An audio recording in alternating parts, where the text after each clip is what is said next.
Hey everyone, this is Mike.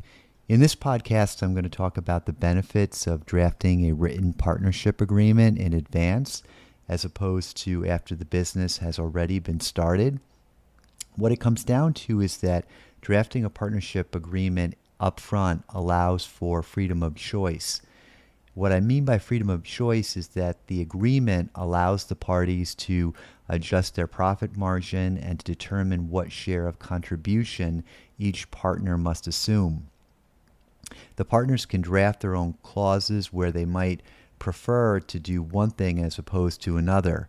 For example, they might prefer to delegate voting rights in proportion to each partner's initial financial contribution as opposed to by a unanimous vote. By putting a clause like that in the agreement, they are free to do so. But again, there has to be a clause in the agreement, and that's the beauty of drafting a partnership agreement up front, since the partners can provide for this clause and provide for the delegation of voting rights as they please. So again, this gets down to freedom of choice. It's important to understand what happens when the partnership agreement is silent on a particular point or when there is no partnership agreement whatsoever in place. What typically happens in that case is that by default, what applies is something called the Uniform Partnership Act. So what is the Uniform Partnership Act? It's sometimes referred to by the abbreviation UPA. The UPA is a uniform act similar to a model statute that was proposed by the National Conference of Commissioners on Uniform State Laws for governing business partnerships in the various states of the United States.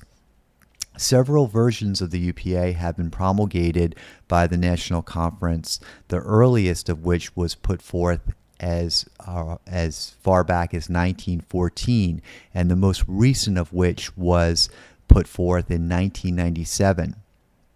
Now, the UPA actually includes revisions that are sometimes referred to as the Revised Uniform Partnership Act, or RUPA, as it's abbreviated. Now, here's the thing about the Uniform Partnership Act. Many people don't like it, and if they had the choice, would rather draft their own partnership agreement and their own clauses as opposed to being bound by the Uniform Partnership Act. So it does have what some people might consider to be provisions that are unfair or one-sided, and again, provisions that partners might otherwise not want to be bound by. And the solution here is, once again, to draft a partnership agreement up front so that the default doesn't apply, meaning where the UPA comes into play because there's no partnership agreement in existence. I also mentioned that the other way, a second way that the UPA might apply by default, and that is, again, if the agreement is silent on a particular point. So again, it's very important that when you're drafting a partnership agreement up front, to have an attorney who is knowledgeable about your state's laws involved, and to be as forthcoming with the attorney as possible as to what your vision for the partnership is, and to kind of plan for contingencies down the road so that there's no time in which the agreement is silent on a particular point, and that you have the right to draft the agreement,